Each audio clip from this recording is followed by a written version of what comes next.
So, it's designed to be short, Yeah. right? Just, 5 questions. It's free flowing, but the real purpose is just to sort of give you an opportunity to talk about really your work. Yeah. Right. Oh, and I appreciate it. That's it. So, Well, I love what you all are doing, man.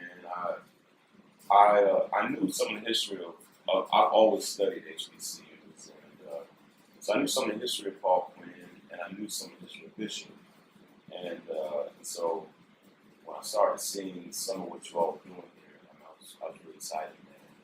I tell you what, I've been in New York now full time for about 2 years, and in New York there's no space. Like I live on the 56th floor of my building, and there's like there's not an acre or there's not even an empty lot anywhere. So when I come here and see all this space, my mind is just turned, and it's like it's amazing to see. How did you get to Paul? It was a fluke, really. Right? And so when I was 35, the school changed. I had like the last stable president before myself. And the guy decides he's going to leave. I'm like, man, I should be president. Now, I can't tell you what really made me decide I should be president. Yeah. I called the search firm, and predictably they blow me off. Right? They're like, you're 35, you have no education experience, this is ridiculous. Yeah. They call me back, and they did a little work, and they're like, let's talk. They send me to talk to the chair of the board, who, the board's already decided they wanted to hire the program. Yeah. So, and he don't necessarily click right away. Yeah. And so we go our separate ways. He, a little while later, says, hey, how'd you like to be on the board? And I was sort of like, okay, so sit on the board. Sure. And you should never sit on the board when you think you should have the job. Right. It's not like that's a conflict. Yeah. But also, I am a very, very values-based person. Sure. I got principle-based. And, the students' interests come first, period. And they weren't leading that way. Right? So it was a bad tension. Yeah. So I get ready to resign from the board, and I get a call from Boston Consulting Group saying, hey, we're going to interview board members. And literally, by the time I was getting ready to resign from the board, I had typed up the letter of resignation. Oh, wow. I had put it on the fax machine, and my fax machine would. So you got a glitch. I had a glitch, right? And in the interim, they call, and we spent some time together. I'm like, okay, these guys clearly get it. They come to the conclusion the school will close in a year to a year and a half if real changes are made. The president, who they give the report to, just cuts out. Wow. The new board chair calls me up, says, how'd you like to be president? I was part of a group that was negotiating a lot of Memphis Grizzlies, and I was going to get to be president of the franchise. So I thought my life was headed this way. Sure. And it wound up headed this way. Yeah. And then, my past, I go to French and West with Freddie Haynes. Yeah. And that's He's a something. hero. He's been a hero of mine for a long time. Yeah. And more, he spoke at our baccalaureate when I graduated, and said, Mohammed was like a god to us in Mohammed. So we see that every Sunday. Yeah, right. I mean, and to the point where, you just sort of take it for granted. So my wife is like, because, you're black college president, you spend a lot of time in black church. Yeah. And she was just sort of like, we have to so good. Oh, right. No, there's some bad stuff out there. I've been around. Yeah. But, we preached that summer on understanding your calling, right? Recognizing your calling. Yeah. And that, I've been here 11 years. I'm the longest serving president in the history of the school. It's provided the stability that the college needed. Well, and our thing is, much like the work you're doing, we use our right? We believe that institutions of higher education should turn themselves out and speak to the issues of the day. We don't care how big you are, how small you are. This is a Gideon's Army philosophy. Right? Yeah. We will come for you if you harm the people that we Yeah. Yeah, I love that, You man. know, that I had two things. Hey, are you filming? I had two things to tell you when we're not filming that hurt me. Like I went back to work at Morehouse twice, and it's amazing that you all have that philosophy. The other schools that could afford to have that philosophy and don't choose otherwise, man. It's weird. you know, what I've learned, you have this tension. Right? The tension is what our people need and what our people can afford. Yeah. Right? Because the reality of it is where the money comes from. Right? But you can't take everyone's money. Right. Right. You know, like you just can't. And we are blessed. Paul Quinn is an AME school. The AME church is founded on the basis of protest. Right? When those men and women were snatched off their knees, they got up swinging. Yeah. Right? That's our DNA. Yeah. So, To deny that at this point would be sin. it would be a sin. And Yeah. so, if I'm somewhere else, Yeah.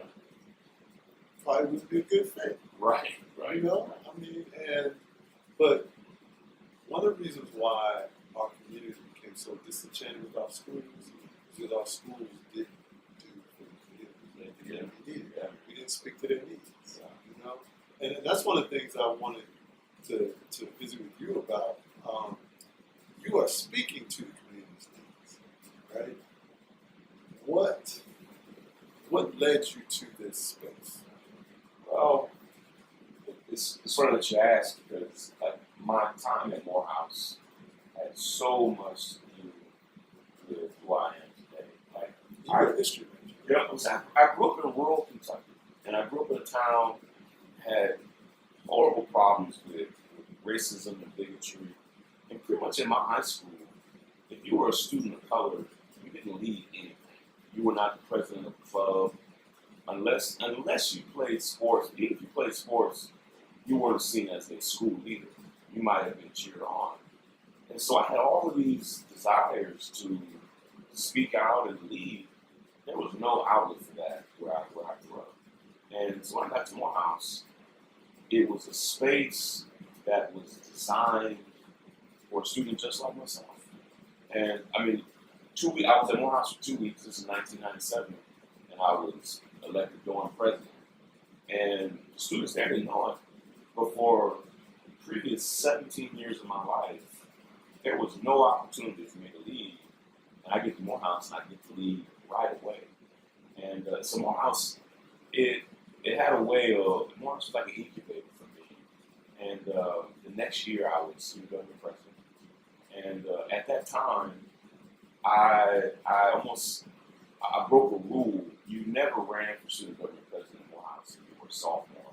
It was kind of a position reserved for juniors. And no sophomore had won in 50 years. And so I ran for student government president and won. I was actually a horrible student government president. Listen, there's a reason why you should probably run when you're a junior. I wasn't ready. You couldn't have told me that. But all of those experiences, good and bad, as a student leader, put in me the confidence to then go out into the world and actually lead. And I'll tell this story a little bit tonight, I hope. In 1999, I was student government president, and we had what was for us our Ferguson moment. Amadou Diallo was shot 41 times on the doorstep of his home. And as students, we protested that even then. But it hit us when every officer who shot him, he was unarmed, nonviolent, beautiful brother, they were all found not guilty. And when I graduated Morehouse, I taught high school history and civics for a little bit. And I started working in Atlanta's juvenile justice system as a teacher. And I knew this was before the new Jim Crow. This was before Ava DuVernay made 13. It was before that. And so we knew the criminal justice system was ugly, but we didn't have the manuals and the tools to quite understand it. And that experience, I worked for almost 3 years in Atlanta's juvenile justice system. And that's kind of what birthed in me how this system was chewing people up and spitting them out. And it caused me to have what's now kind of a lifelong commitment to fighting against injustice. And so I'm 38 now, and most of the people in the world who know me only know me for what I've done for the past few years. All those experiences I had at Morehouse, all the experience I had as a teacher or as a worker in the juvenile justice system, all that stuff shaped me and molded me in some amazing ways. And I'm leaning on those tools now. People just don't know. And what's the funny thing is, like when this new movement that we're in started, I was 34 years old, and I was normally the oldest person in the room. Like wherever I was, if it was East Coast, West Coast, or South, wherever I was around protesters and organizers, I saw myself as a young leader. But I would be in the room, and at 34, I was literally like the elder in the room. I would be the only guy that ever was married, the only person with kids. And it caused me right away to say, I have a place in this movement as someone with history and experience in life. And it caused me to say, this needs to be a part of who I am. And so I never thought I would be doing all that I'm doing now as the bulk of my life, but it just pulled me in that direction. So when did writing come in? It's funny you ask, man. There are two answers to that. First, so I grew up with a single mother. My mother was just, she was the sweetest. Some people say, hey, my mother was my mother and my father. My mother wasn't. She was just a kind, loving mother. She convinced me that whatever I did, she convinced me that I was amazing. So even if I wasn't, but I loved to write, and she would read my stories and tell me how great they were. She would laminate them and put them on the refrigerator. And so I went into college feeling like I'm a writer. And so I wrote for the student newspaper. And one of the things I always tell college students is, don't be here and not do anything. Like, don't be here. I want you to have a high GPA and all of that. But squeeze everything you can out of your experience, because that stuff will shape the trajectory of your life. So I wrote for the student newspaper. And my writing also informed my speaking. Like, early on when I was an activist and organizer, I thought I was a decent speaker, but a pretty good writer, and my writing helped me be an effective speaker. But my wife and I'm 38, but my wife and I have been together since we were 15 years old. So she went to Spelman, I'm in Morehouse. And my senior You all came out of the same high school? No, we went to the same church, but she went to a different high school. I lived in a town called DeSales. She lived in Lexington. Okay. And she got pregnant my senior year, her junior year, which we love our daughter. It almost ruined our college career. Like, we've been together for years, we love each other and all of that. We weren't married, and we weren't prepared to have a child. And right away, any dreams I had of being a writer, doing things like I just put all that aside, and literally got a job. This was right after 9/11. I got a job doing airport security, and at that time, I'm thinking, I had been student government president. I was one of the most known students at the time in the country, and I'm thinking, my life as I know it is forever changed. And so for almost 15 years, I would write here or there. But this is college. Yeah. Well, you got pregnant when you were in college. We were in college, and it. I just want that to be clear, because when you said 15, well, no, high school. No, my wife and I have been together since we were 15, but we were both at Morehouse in Spelman, and my senior year at Morehouse, she's pregnant, and it turned our world upside down. And I joke about it now. I tell students, like, if you think college is hard, have a baby. Because I barely made it. She barely made it out. And So this thing of this dream of writing, I really shelved it for over a decade. And when I started noticing a lot of injustice happening across the country, I would click on links and read stories, and they would always be told from the perspective of the police. You could never really understand what the family was feeling.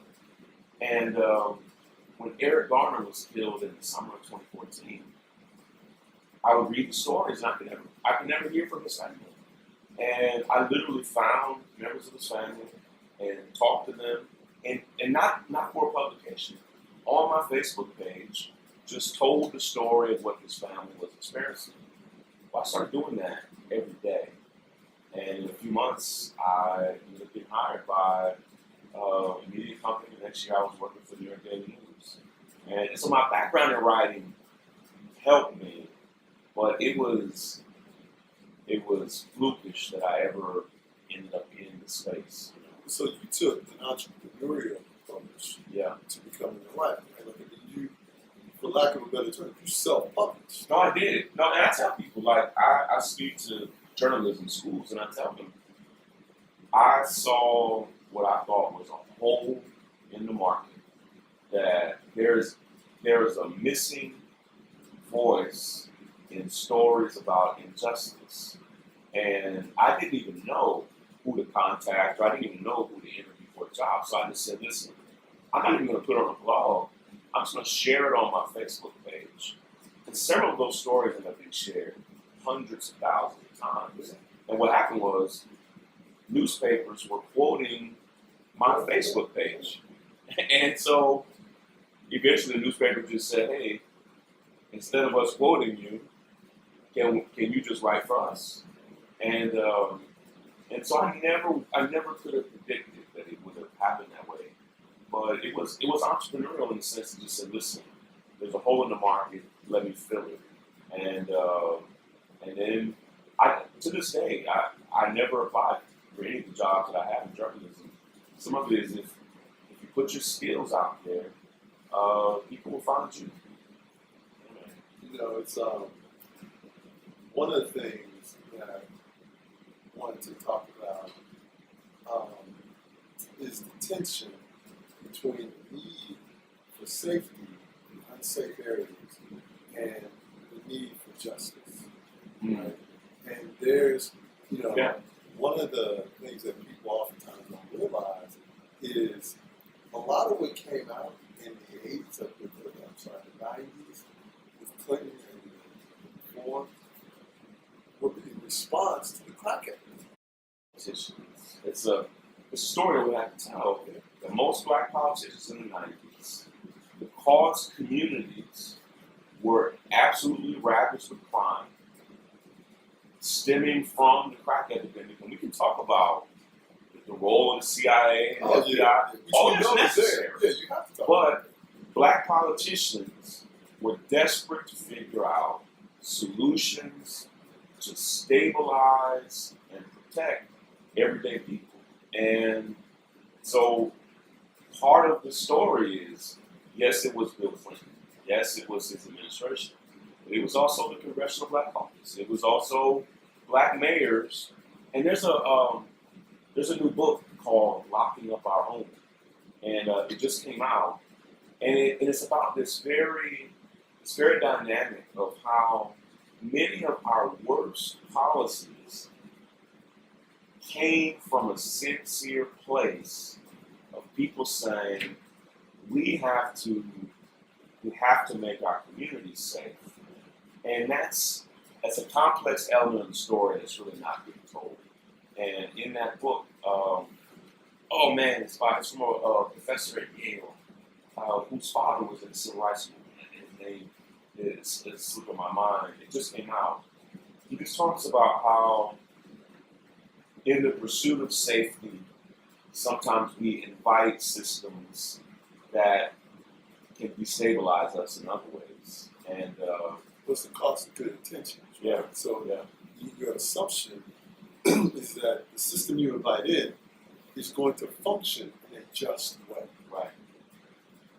And then when it doesn't, you've already let the fox in the Yeah. Yeah, and that's where we are now. Like, one of the things I'm going to say tonight is I'm going to give the audience 4 things that we have to do to make change happen. And one of those things is that we have to have a comprehensive plan that meets the complexity of our problems. And right now, our solutions for criminal justice are way too simple for the enormity of the problem. We have 20,000 police departments. We have 1 million police officers. We have almost 2,500 district attorneys. And most of the solutions that people have for criminal justice, you can write on the palm of your hand. And it's like, listen, part of why we're losing is our solutions are being incredibly outmatched by the problem. And that's bad news and good news. It's bad news in the sense that as long as we keep doing that, we'll keep losing. The good news is I don't think we've crafted the smartest, best, most comprehensive solutions to our problems. Like one of the illustrations I make is I'll show people a picture of the Affordable Care Act. And it's thousands and thousands of pages. And I say, listen, that's how big the solution had to be for this enormous problem. And the same is true with the criminal justice system. It can't just be a page on a website or a Google Doc. We need a manual on what it is we're going to do and how we're going to do it. And we're not there yet. Well, I also think we have to be willing to ask ourselves, what if I'm wrong? Yeah. Right? And continue to evolve. And that's such an important question. And people, leaders are reticent to ever acknowledge culpability. Yeah. Right?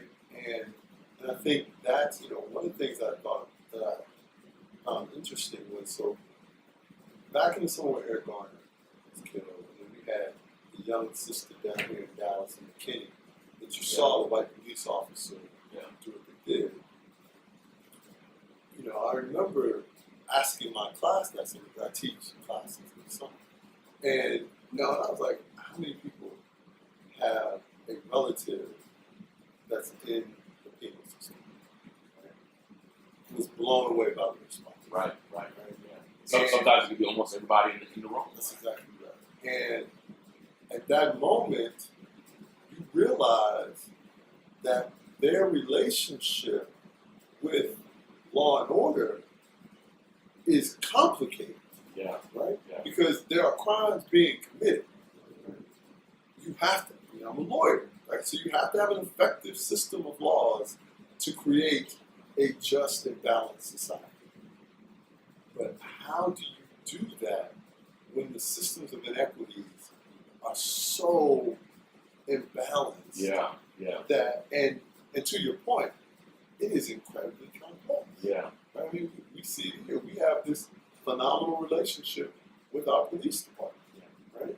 In part because we're in this high crime area on a campus where you don't have a lot of crime, right? And we don't have a lot of crime, not because folks are running around with guns, right? Which is part of why the whole, gun reform is a whole other conversation. Right? But because we actively try and engage with our community and send, be there, be a resource, be seen as a friend. But you also have to have the ability when you have your students living in an apartment and people break into their apartments. Right. And so what's the right response? And what we come to realize is we don't know. Yeah. And so you just try and get better. But you at least have to be at the table and you have to be having conversation.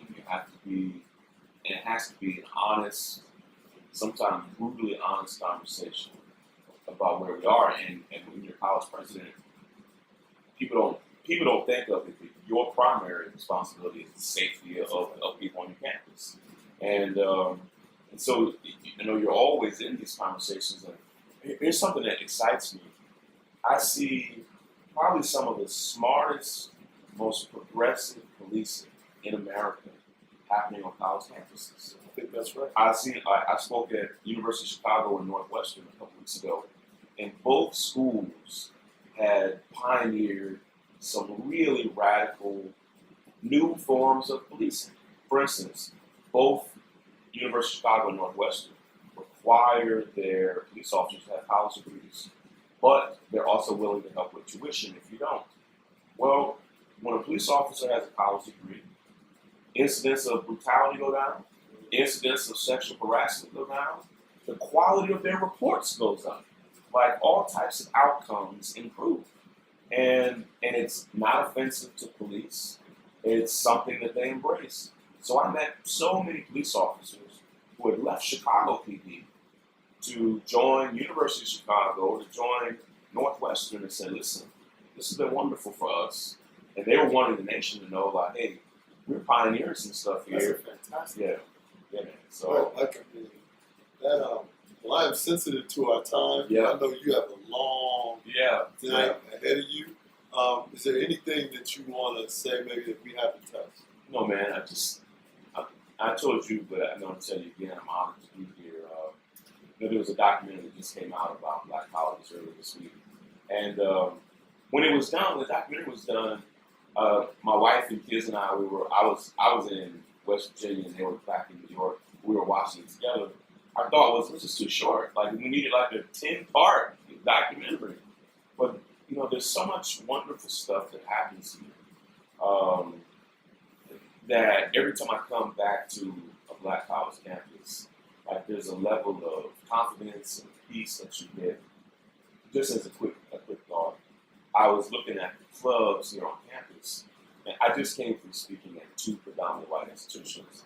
And one of the first things I noticed is that there's not a Black student union here because the school is a Black The student school is a Black student. Right. That's exactly right.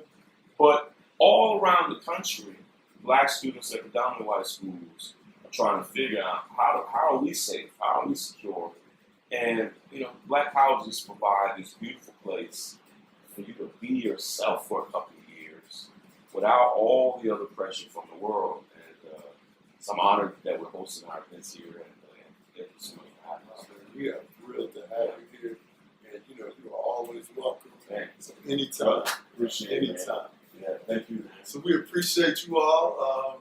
This is our first series. Shaun King. But I have to explain to you who he is. You have been doing your homework. So we are glad to have him here. We are thrilled to have his voice. And we look forward to informing you of the things that are going on in the Nation. Take care.